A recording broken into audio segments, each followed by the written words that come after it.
carrying us throughout this day, Lord, as we come to spend these few minutes.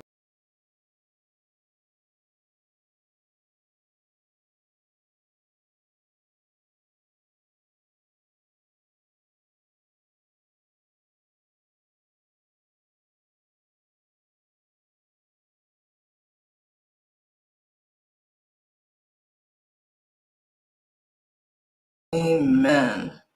All right. See, Latasha and Lula and Annika are already on Zoom, and we've got 4 people watching live right now. So thank you so much for popping in tonight. Welcome to our Bible Study Live, where we have been making our way through the book of John. And I know that this has been a really impactful and exciting study for us. So I want us to jump right in. On your screens, you should be seeing where we have been working from John chapter 6, verse 15 through 25. And if you're joining us for the first time online, of course, we'll do a brief review of what we've been talking about, and then we'll jump into our content for tonight. So Latasha, if I may pick on you tonight to be our reader, we kind of want to start again with what have we been talking about in John chapter 6, verse 15 through 25. If you could just read that passage for us. So Jesus, perceiving that they were intending to come and take him by force to make him king, withdrew again to the mountain by himself alone. Now when evening came, his disciples went down to the sea, and after getting into a boat, they started to cross the sea to Capernaum. It had already become dark, and Jesus had not yet come to them. The sea began to be stirred up because a strong wind was blowing.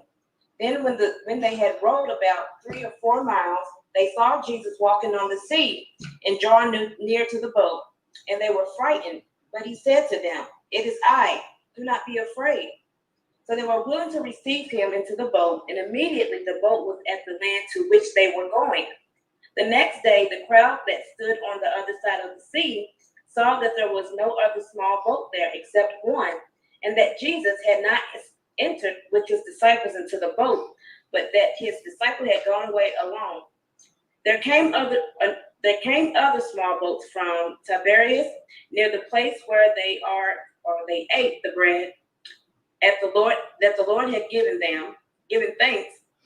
So when the crowd saw that Jesus was not there, nor his disciples, they themselves got into the small boats and came to Capernaum seeking Jesus.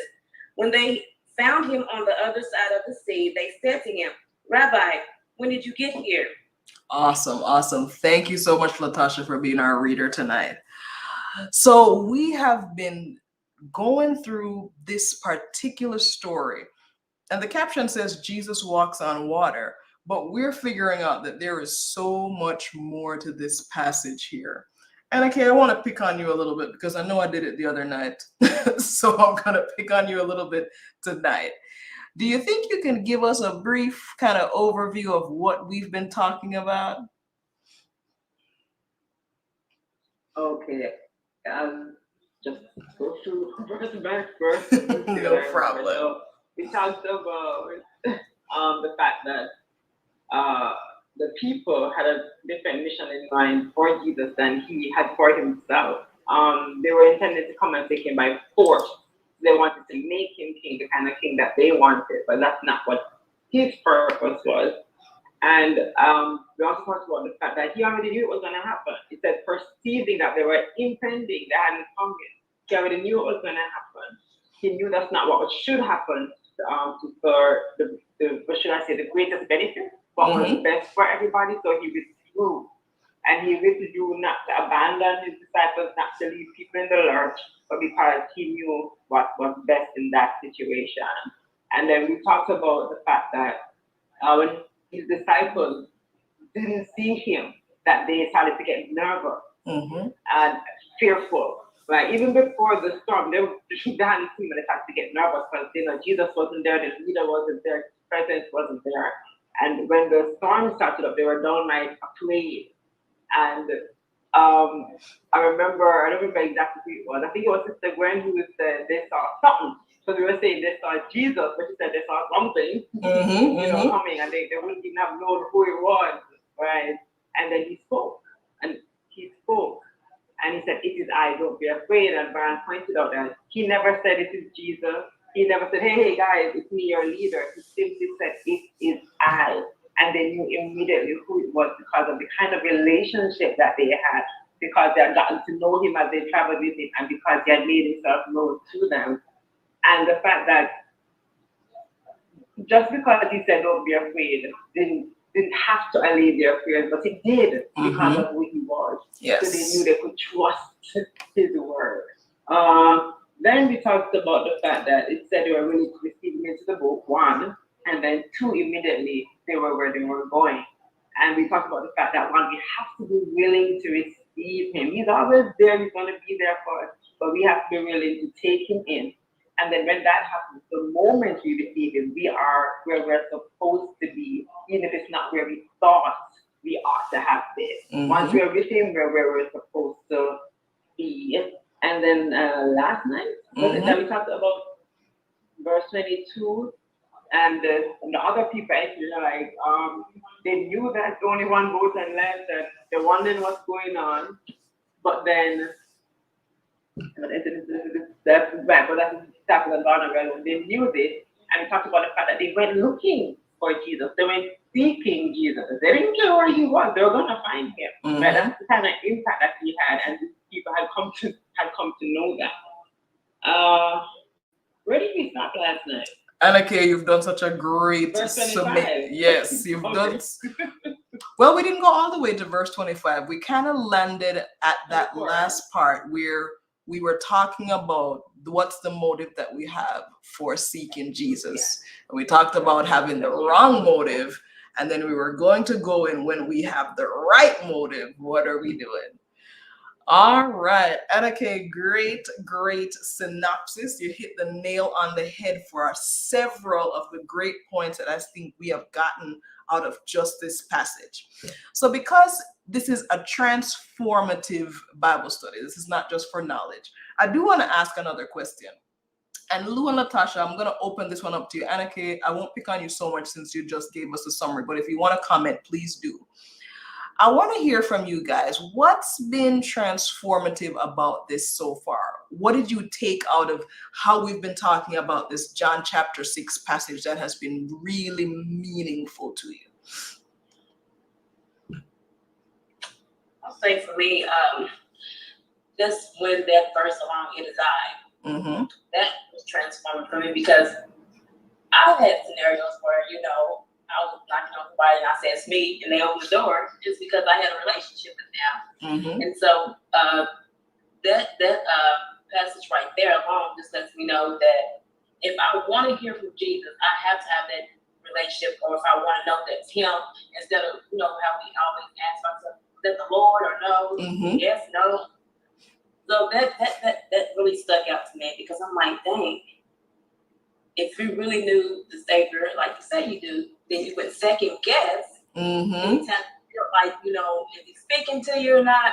And then also, another thing that stuck out with me is whenever, he got in the boat with them, they were still going through the storm, but peace surrounded them still. Yes.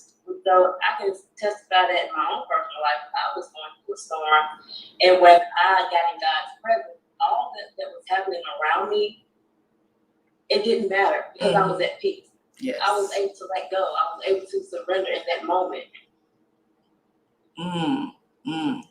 Natasha, I love that. I love your takeaway from this. It's such a personal kind of experience that we have when we study the Bible. And I'm glad that we're taking those things out of this, because that's how it becomes meaningful, and that's how it transforms not just us, but it transforms people around us as they're looking at us going through this and seeing how the changes that we're making in our lives and how we respond to things. And I think that is such an important thing, that as Christians, that we have to show the world, we have to really be able to demonstrate Jesus in our lives in such a way that others will see us and go, "We want some of what you have." Lula, what about you?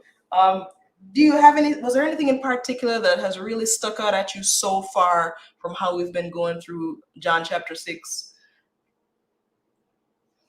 Well, basically, it's all about the relationship and love that Jesus had for us, and we truly understand how Jesus' unconditional love is not based on our behavior because they were afraid. They had those average human emotional flesh responses that we all have when we're going through storms. Mm-hmm. But it did not seem to just arrange Jesus at all. He still came across the water. He came with supernatural power to calm their fears, to reassure them, and let them know that in his presence there is peace in the middle of the storm. So I think that's one of the things that really stood out for me. It's not based on our behavior because there's nothing we can do to get Jesus to do anything he needs to do. He does it because the motivation is love, and that relationship and intimacy that we have with him helps us each and every day to go through our storms, whether small or large, and that his calming voice in his eye is one of those that keep us focused and on the power that he has in us, and that he said that, he's going to cross over to the other side, and he knew that once his presence was there, they were meeting where they're supposed to have been. Mm-hmm. So I think that was a comforting thing for me on a practical level. Because it is about his love and his compassion for us, and that his presence is what that keeps us calm in this storm. Yeah. And Lou, it is so true. The basis for all of it is his love for us. And we can really, or should really, rest in that assurance, that knowledge that Jesus loves me.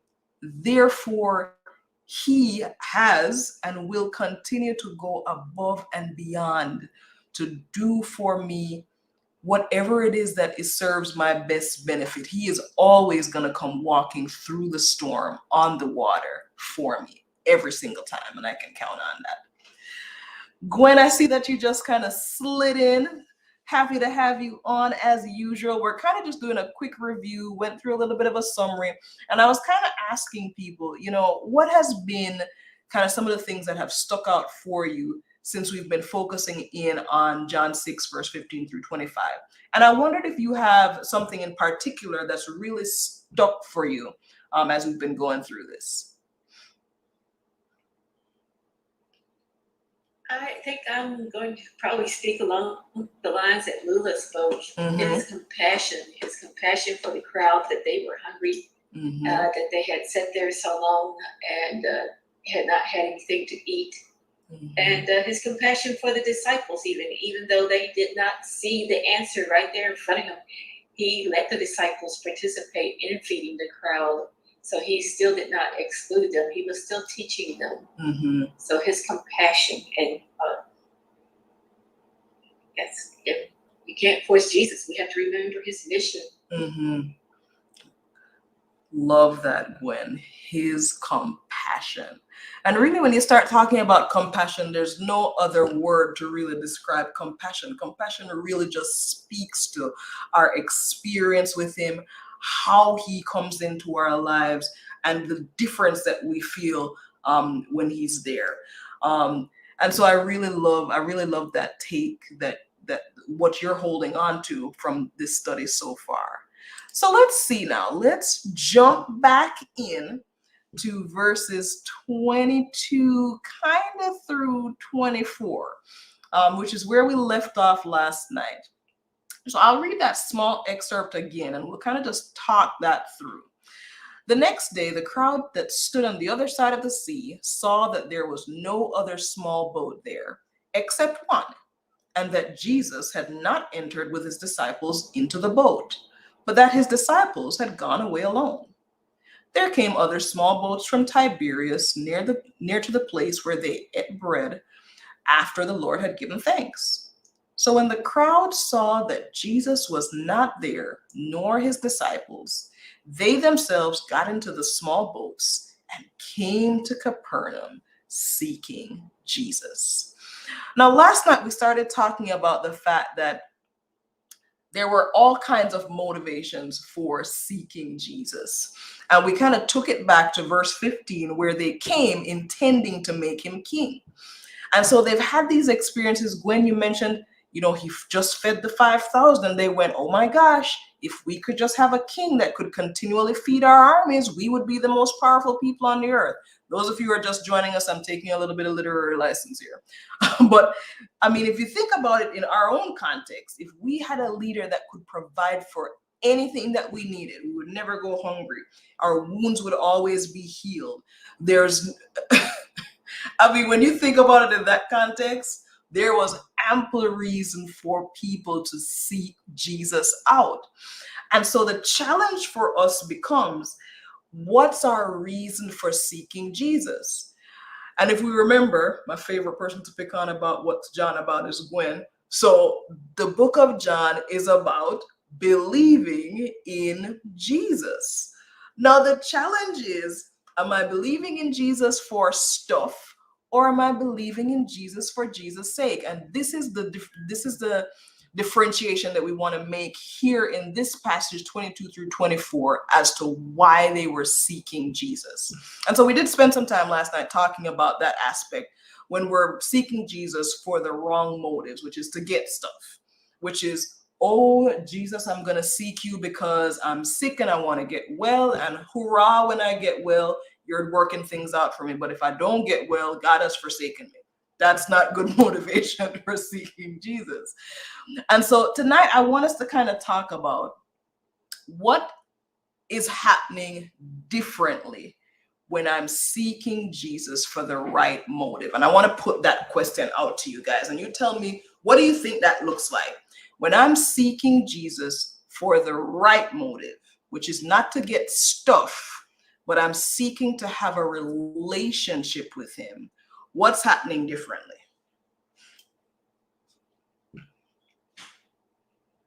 Or is there anything happening differently? I'll say, yeah, there is a difference, because slowly and surely you are becoming like Jesus. Say more about that. So whenever you're seeking Jesus for Jesus, the stuff that Jesus, likes or loves and wants his children to also do, like and love, we become that character as well. But when you're trying to seek Jesus for stuff, whenever it doesn't happen your way, then your character is being, defiled, and it's nothing like Jesus. We're still mad. We're still the same. Nothing has changed if we don't have the right motivation. Okay. Lou, I see that you're unmuted. Go ahead. I was just going to say that when you're seeking Jesus with the right motive of seeking Jesus and not for benefits, like Matthew 6:33, if you seek the kingdom, you don't have to worry about all the other stuff.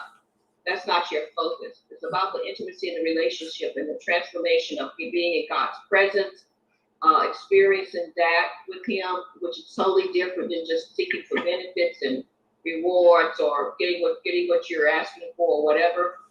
That's not your focus. Your focus is on the relationship and the transformation and the holiness and purity and understanding who God is, in spite of all the benefits, and standing in awe of him, who he is, and just being in his presence is an awesome thing. It doesn't even, when you're in his presence, it doesn't even focus on stuff. It just focuses on the fact that you are in the presence of a holy God who loves you unconditionally, and that in itself absorbs all the things about benefits. Lou, I like what you're saying about focus, and I want to focus on that word a little bit later on. But I like what you're saying about the focus is different. So I saw that Villeen and Brian, or Villeen or Brian, just popped in. And so what we're kind of talking about is, what's the difference when we are motivated to seek Jesus for the right reasons? We're not seeking him for stuff, but we're seeking him for him. What's different for us? So that's the question that's on the board. We've heard from Natasha, we've heard from Lula. Anybody else want to jump in on that question? What's the difference when we're seeking Jesus for the right reasons? Go ahead, Gwen. When we seek Jesus, he becomes the okay. When we seek Jesus, he becomes number one, and all the other things just fall aside. The other things are not as important as we thought they were. Yeah, for sure. That the thing that we focus on becomes very different. What about you, Anna Kay? What do you think? I'm definitely picking on people tonight. If you guys are on social media, I'm definitely picking. I want for you to know. What I was thinking about was the fact that even as we seek Jesus, we are seeking something. It's just something that He wants us to seek. I was thinking that when we don't ever seek for nothing. If you get what I'm saying. Mm-hmm. So when we seek Him, probably we're seeking for peace. Maybe we're seeking for that to try and understand or to feel the unconditional love that we read about, but we haven't probably experienced in our human relationship. So I found myself thinking that it's not so much seeking, not seeking Him for things, it's just seeking Him for the things that He told us to seek Him for. Mm-hmm. The things that are part of His kingdom. As He Mm-hmm. said, seek, first the kingdom of God. And I think what that does is when we seek Him for the things that He promises us, the things that He said, hey, walk with me, rest with me, see me as your brother, as your savior, as your friend. When you do that, I think one of the major differences is the change that happens in you. Mm-hmm. So sometimes we see things and we have an idea of what it's going to do for us, and we're usually thoroughly disappointed. Maybe not in the first week or two, but after a while, we either set them aside or forget about them, or we're like, man, that's not. No, I have to go check my sights on the other thing that would have been better. Man, I just made the wrong decision. But the problem was that we were seeking the wrong thing. And I think that when we seek the right thing, which is Jesus Himself, the change that we experience in terms of how we feel, how we interact with ourselves, how we interact with others. That thing that happens, and sometimes you don't even know. Have you ever had that experience where somebody will come up to you and ask you, hey, are you a Christian? And you're like, why is this person asking that? I've never tried to talk to them about Jesus before or anything like that. And they're like, there's just something about you. There's something that somebody was able to see that even you weren't able to see, but you were able to feel it. You started feeling more at peace. You probably started feeling less anxious. Maybe you stopped shopping as much without even realizing it. Maybe you stopped eating as much without realizing it. I think it's different to me. The major difference to me is the change that takes place, and then how that change is seen by others, because of course it's all about spreading God, and it's not just through the words that we say. Interesting take. Veline and or Brian, you got a take on this? What's the difference when I'm seeking Jesus for the right reasons, or I've got the right motivation? Give it 2 minutes. Think about it. All right. Think about it. So now, one of the things that kind of struck me about when we get to verse 24, it says, so when the crowd saw that Jesus was not there, nor his disciples, they themselves got into the small boats and came to Capernaum seeking Jesus. And I couldn't help thinking to myself, well, whether their motivation was that they wanted this great and powerful leader who could heal them and, clothe them and do all of these things, I'm sure there were people in that crowd that were also seeking Jesus for the quote unquote right reasons. They had the right motivation. And so it struck me that a lot of times we can't use what we see to determine other people's motivation, because a lot of times it can look the same. You get what I'm saying? So there were two sets of people that went into those boats seeking Jesus. There were people who were seeking him for what he could give them, and there were people who were seeking him for him. And that same thing can be said of us, where you can do all the right things, right? You can go to all of the Bible studies. You can do all of the good work. You can do all of those things, but that doesn't necessarily indicate that you are seeking Jesus for Jesus. Sometimes we're doing those things because we are seeking Jesus for, what's the word I'm looking for? Our own glorification, not necessarily his, so that others can say, oh, she's such a good Christian. Look at what she's doing. Look at what he's doing. And we get that gratification from other people looking at us. So it can be really true of us that the external stuff doesn't matter, because what really matters is what's internally motivating me and what is it that God is seeing as we are seeking him. Brian, did you have a take on it yet? You know I was going to come back. Yeah. All right. So a couple. All right. I totally agree with that because, you know, I remember in high school, right? When you had clubs and different clubs. Mm-hmm. Now, personally, I looked for the clubs with the most girls, right? Mm-hmm.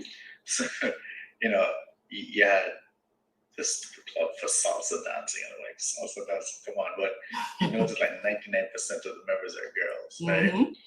And, you know, a friend and I say, hey, we're going to go in. This is what we're going to do. Right? And externally, it seemed that, hey, we were into it, but clearly the motivation was different than everybody. Quite else, different. Right? I definitely agree that, you know, you have people who, well, I would break the category of people who go in to seek Jesus for gratification Mm-hmm. in two. You have those who do it directly, Mm-hmm. and those who do it indirectly, Mm-hmm. or knowingly and unknowingly. Mm-hmm. Right? So you have people who they may be born in the church, Mm-hmm. and they're used to the routine, Mm-hmm. right? And they're used to, okay, I'm going to go to church on Sabbath, I'm going to give my tithe, I'm going to do this, I'm going to do that. And they might get an amen, a hand clap, a thank you, you know, Mm-hmm. at a Thanksgiving service. And that's all the relationship is. Mm-hmm. Versus, you know, you have people directly who they'll do something for, hey, you didn't thank me for that. Mm-hmm. I think Jesus doesn't do anything by accident, right? Yeah. And I think he made those moves Mm-hmm. to stir up, Mm-hmm. right? You know, stir up the thought process Yes. in, you know, your own mind sometimes. You know, sometimes myself, I'll question, I'm praying for something and I get disturbed because am I praying for God's will, or am I really praying for what I want, right? Mm-hmm. So Jesus does things in a very specific way where now you have to question yourself. If you're Mm-hmm. truly seeking God, right, you're going to start having these, I don't want to say feelings, but you're going to see things in a different way, Yes. right? And you start questioning yourself.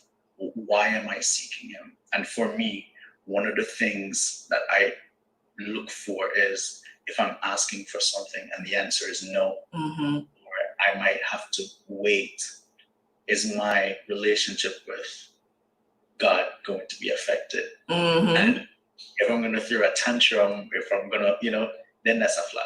Yes, because the relationship with God is clearly not enough. Exactly. Yeah. So I mean, I can see why he did that. Clearly those around him, maybe probably the disciples are, you know, usually clueless. Mm-hmm. But now looking back, I can see why he would do things that way. Yeah. Jesus is indeed very intentional about the things that he does and he says, and it's all for this greater purpose, which is ultimately our good. And one of the things that I want to point out to us as we're kind of getting ready to close it up and, you know, make this transition to Sunday night again, and we'll pick it up, is that one of the things that verse 24 points out to us is the lengths through which we will go when we're truly seeking Jesus. And I want to kind of make the point as well. It's a big point, not one that I want to belabor, but I think it's still an important point, that we can't look at other people's action to determine their relationship with Jesus. So I'll just put that there and leave it. But I also wanted to, I also wanted to point out, when you think about the crowd that was looking for Jesus here, right? The crowd. Keep in mind, this is the same crowd from the day before with the 5,000 men, not counting women and children. And this verse says that that crowd of people got themselves into those small boats and went seeking Jesus. I am 100% certain that they were uncomfortable, crowded into those boats. I am 100% certain that it was probably not the safest journey that they had ever experienced in their life. I am 100% certain that some of them weren't certain that they were going to make it to the other side of that sea with the crowding on the boat. If you have ever flown anywhere in a crowded plane, you might know what I'm talking about. And so, but they went through great lengths just to see Jesus.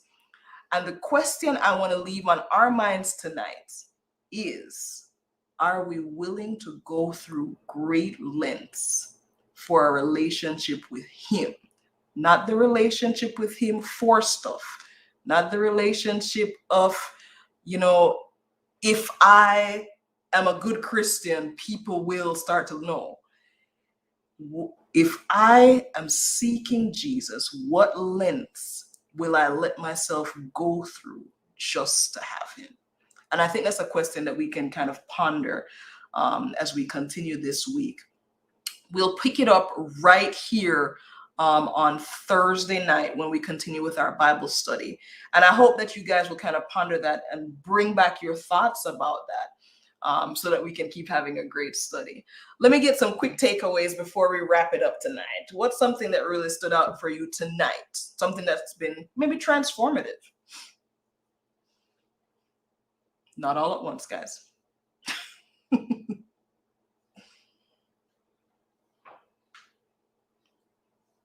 All right, let me start with you, Gwen. Go ahead, Annika. I was just gonna say that right before they got in the boat, the passage made sure to say it just got really detailed all of a sudden at that last part there, and that's what is standing out for me, because all of a sudden they're telling you every little thing, every little movement that happened, and it said near to the place where they ate the bread after the Lord had given thanks.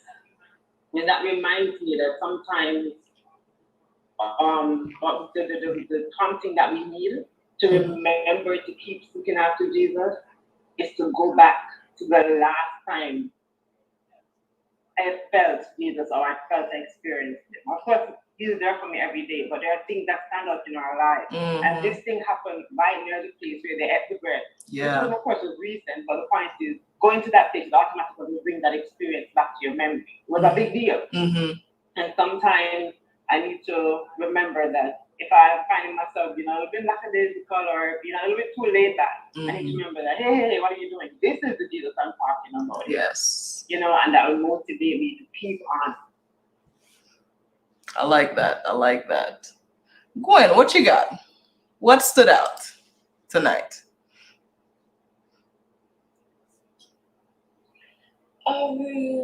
I guess just to seek him for the right reason. And to me, that reason would be to love him because he loved me. Yeah, absolutely. Latasha, what you got? Somewhere along the lines of NK, definitely go back to that pure moment in your walk where it's all about Jesus. Nice. Valina O'Brien, what's your takeaway? What stands out? I guess something that, obviously I know or we know, but I think it's important, as you said, as humans, we live in a physical world, and it's very, very easy for us to look at something and I don't want to say pass judgment, but come to a conclusion, right? That's another way to say it, sure. Come to a conclusion. And, we need to remember that that's the opposite of how Jesus works, right? Yeah. Clearly, we can't just look into somebody's heart, but we can also remember that what's on the inside usually will come out, right? And it's very hard to discern, the differences, the small differences, because they can look exactly the same. Yeah. And it ties back to only with the relationship with Jesus will we be able to really know truth. And that's right across the table. Yes, yes. I love it. I love it. Lou, what about you? What stands out tonight? Basically, just the fact that in your relationship with the Lord, you just focus on that and not so much on the other part, because I think when you get blindsided, focusing on the other part or being judgmental about other people or what their motives are, so we cannot see the heart. I think if we just focus on the relationship, Jesus will make us self-aware of our own self and examine ourselves, make sure that we're in the truth and we have the right motive for our own relationship. Yes, yes. I really love John, and I'm really appreciating this walk that we're making through it about believing in Jesus, because that's the foundation of it all. And if I can believe in him, then I can certainly build a relationship. And if I've got that relationship, then that's all I really need to focus on. All right. Gwen, if you could take us through the rest of our week, and Latasha, I'm going to ask you to close us off in prayer.